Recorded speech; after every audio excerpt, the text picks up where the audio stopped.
School's that? Was that real?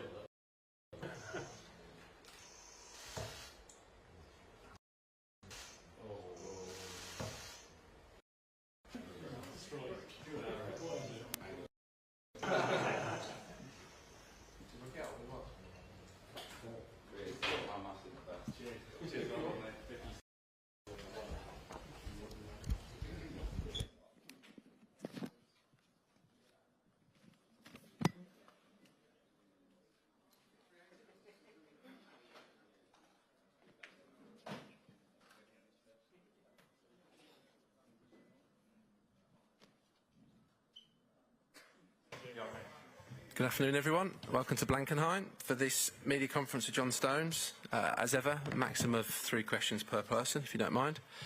And we'll have a little embargoed section at the end for 10:30 tonight. Rob Dorset, ready with the microphone. John, good to see you. First things first, we saw you with some heavy strapping around your right knee yesterday, which got us all a little bit worried. Yeah. How are you? Is it going to be anything that's going to prevent you starting? No, all good. Looks worse, the strapping, obviously a heavy strapping than what I've done, so no, I'm all good with that. That's good stuff. Try and give us an idea of just what it's been like for you and the rest of the squad, and how emotionally and physically draining that last 16 game was, and how that's impacted maybe what you've been doing the last few days.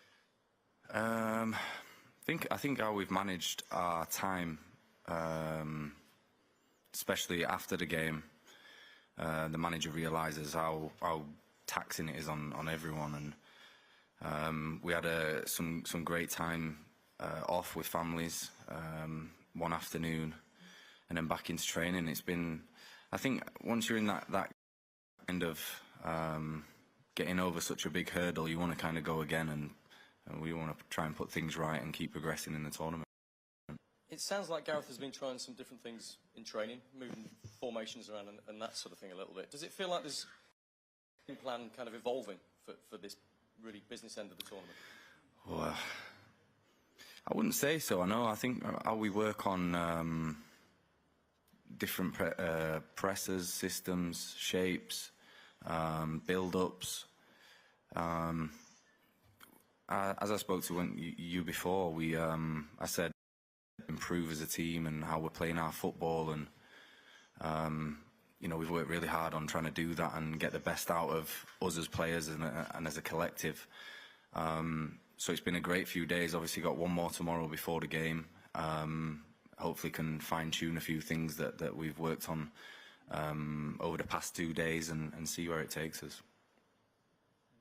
John, hi. Sorry, you, Henry, first. Sorry, John, hi. There was a moment in the Slovakia game in the first half where you stepped into midfield, as we've seen you do so often with City, and then you sort of looked around and maybe there wasn't the options or the movement, and then you stepped back. Is it different from playing for City in terms of the movement and the options? Yeah, 100%. I just think with everyone that the clubs has got their own style. I know each other in different situations. We come here and we have a clear idea of how we want to play, and over the years Gareth's changed that, and it's just clicked because we've been together for so long.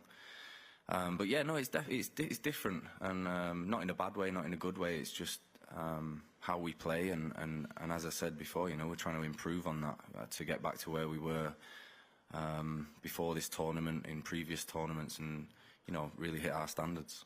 Manuel Akanji is presumably very good at totting up on the dartboard with his maths. Have you had any communication with him? No, I haven't actually. With anyone, it's been a bit of a bubble while we've been here, and some days we wake up and I don't know what day it is. It's you're in your routine, you're going in the gym, going to training. But no, I've not spoke to him or anyone else. 10 years, 76 caps. You move alongside Terry Butcher. You're one behind John Terry to the sort of great centre halves down the years. How come you still got this hunger? To win. I think it's the biggest thrill for me, and that I can get out of playing. You know, that winning feeling, to create history for us as a nation, you know, for everyone back home, me personally and the lads, to do something that's never been done before and lift this trophy. I kind of simplify it down into, you know,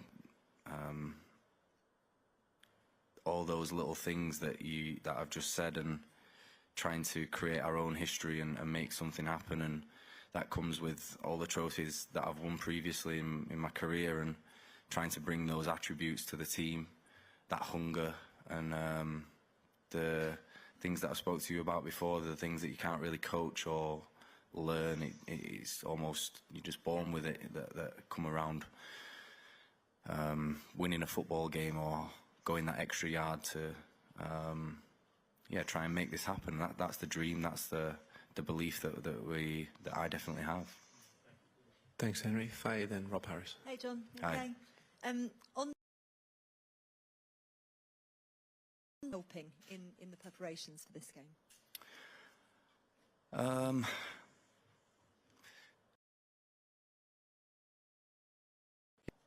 I think how they've played this tournament and the players that they've got, they've been brilliant.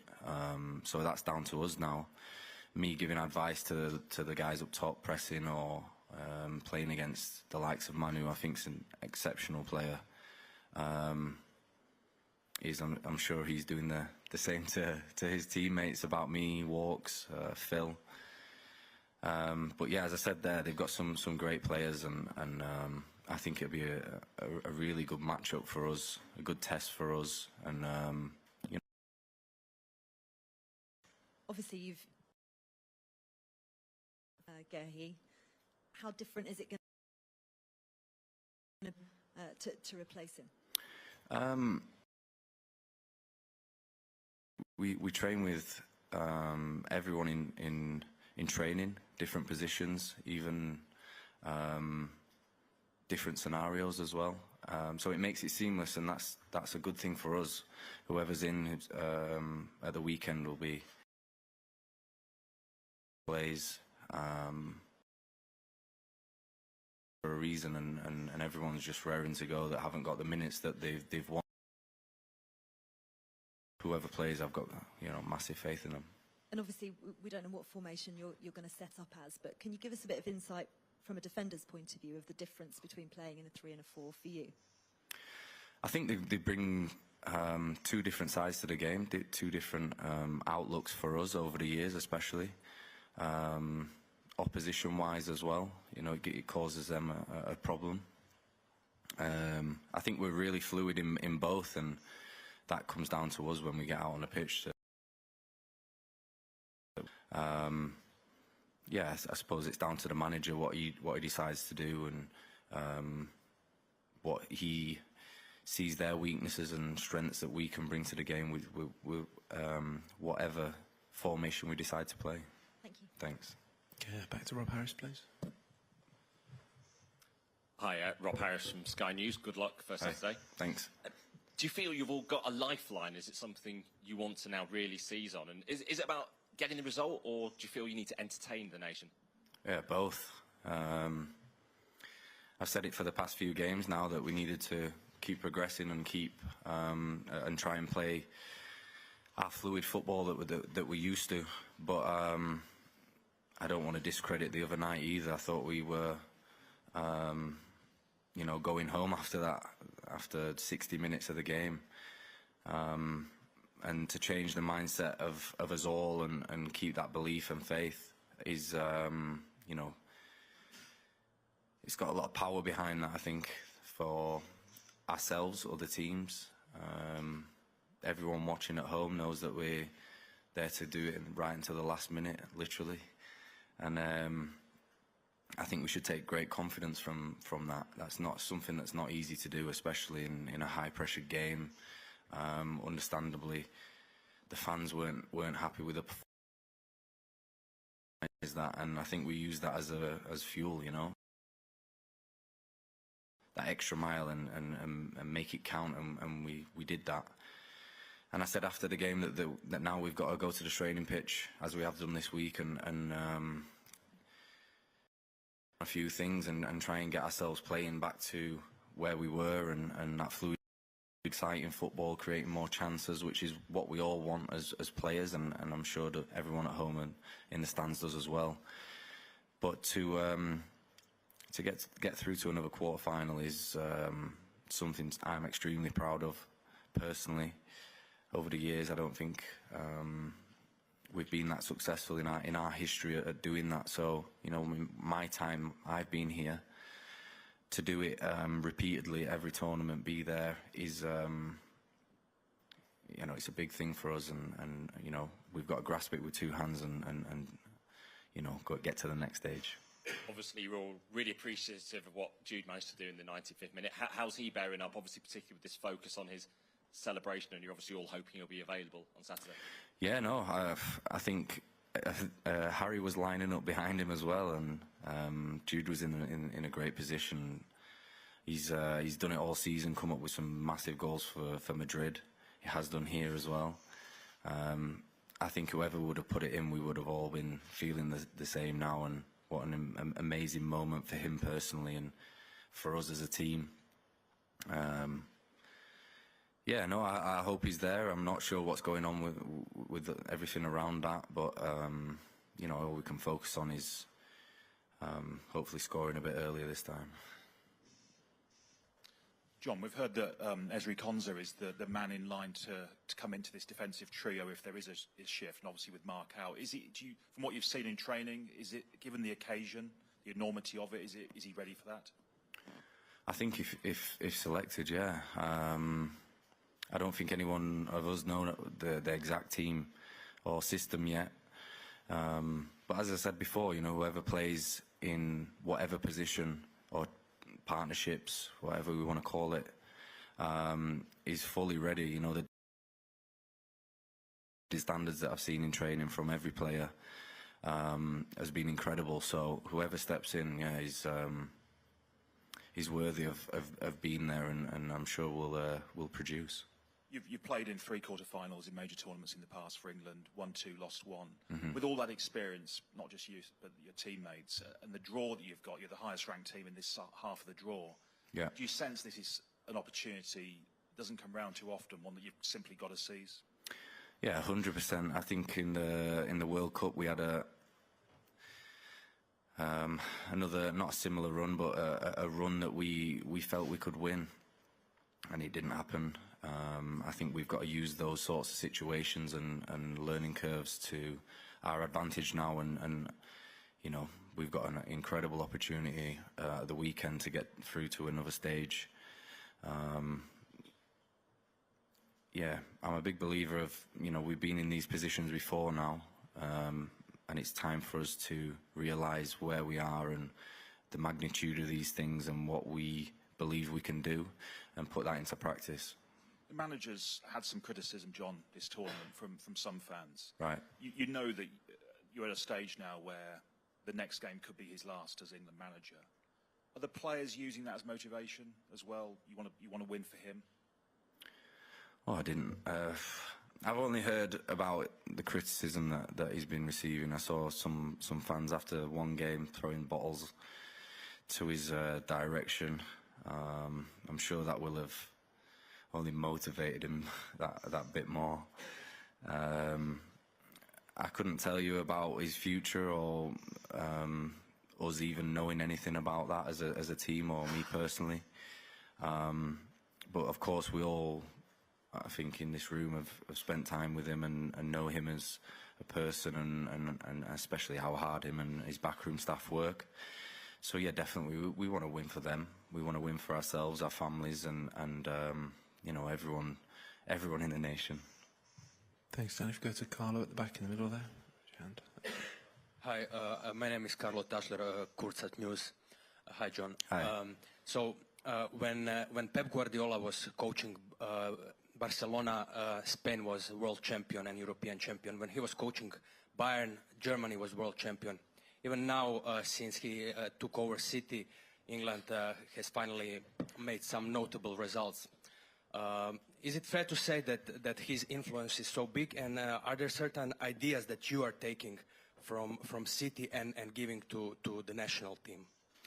Yeah, I try to. I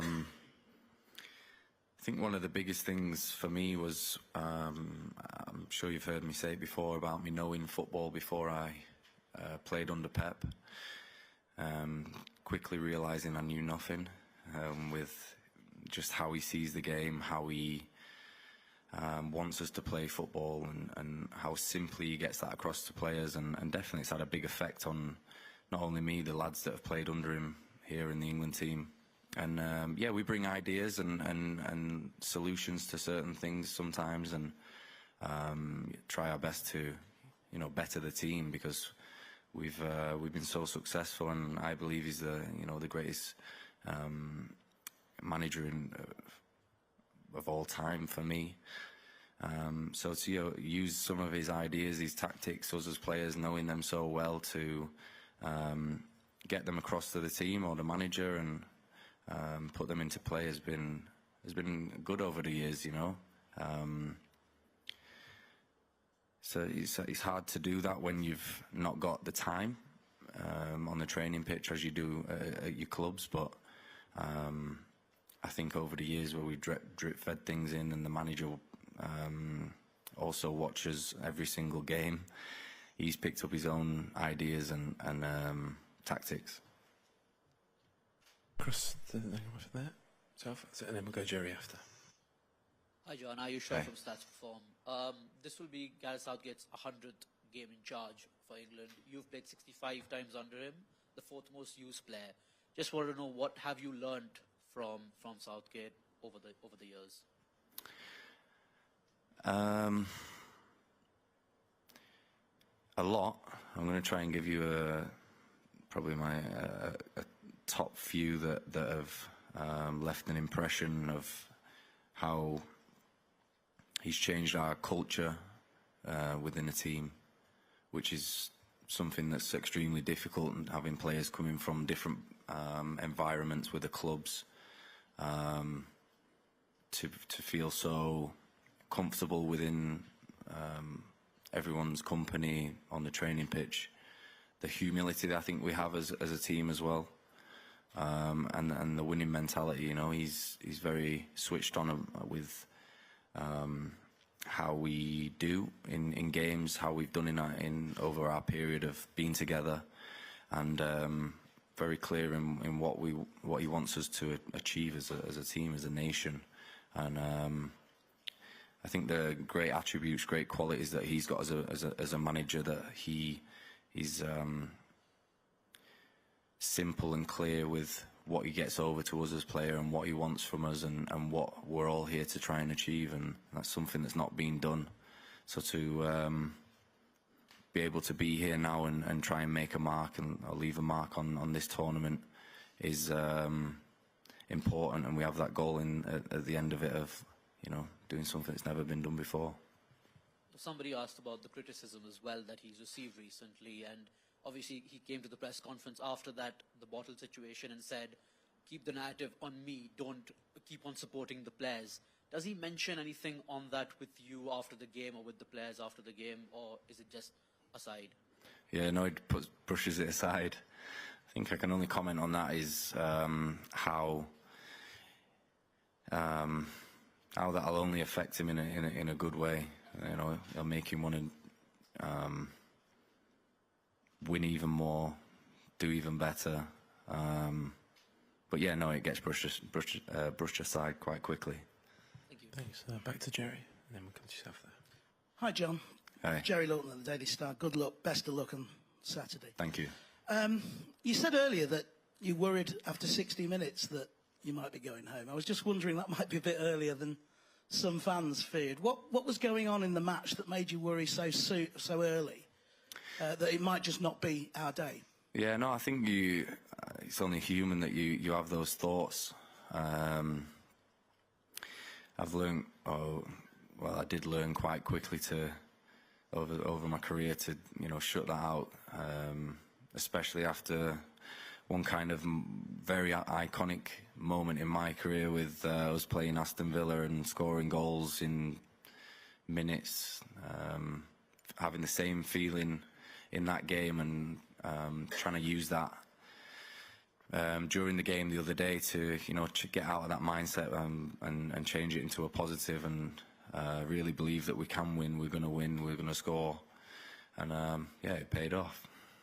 Has the sort of great escape, if you like, made you feel that, and the team feel that really anything is possible, no matter what sort of situation you may find yourself in, say, against Switzerland? Yeah, 100%. I think it's a turning point as well for us, emotionally, to do it in such a high-pressured moment, part of the game, last few minutes.